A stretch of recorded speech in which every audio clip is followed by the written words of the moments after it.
Hello everyone. My name is Rizaldi Wijaya from the Accounting Study Program. Today, I'm going to present a material about what labor cost is. Hello everyone. As I mentioned earlier, today I'll be sharing a bit about labor cost, a key element in calculating the total cost of production for any business or organization. So, what exactly is labor cost? In simple terms, labor cost refers to all expenses a company has to pay in relation to its employees or workers. This includes not just salaries and wages, but also things like overtime pay, bonuses, employee benefits, insurance, and even the cost of training and development. Labor cost is generally divided into two categories: direct labor and indirect labor. Direct labor is the cost of workers who are directly involved in the production process, those who physically handle or assemble the product.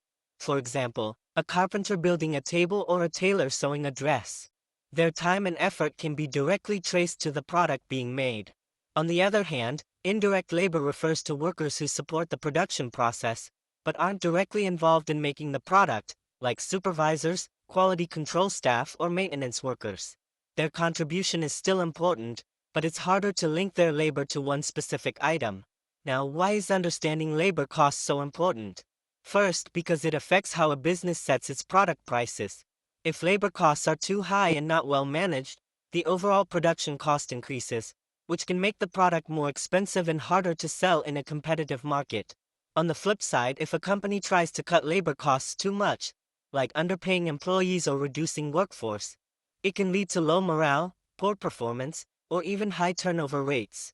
That's why companies need to find a balance between cost efficiency and employee well-being. Labor cost is also influenced by several external and internal factors. These include government regulations, minimum wage laws, the level of employee skill, industry standards, and even the local job market. For example, hiring highly skilled workers might mean higher wages, but it could also lead to better productivity and fewer mistakes, which saves money in the long run.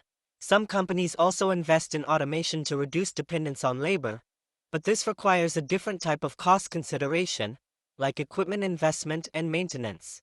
In today's business environment, managing labor cost isn't just about cutting expenses. It's about optimizing human resources. That means placing the right people in the right roles, providing proper training, and motivating them to perform at their best. When managed effectively, labor costs can turn from a financial burden into a strategic investment that helps the business grow.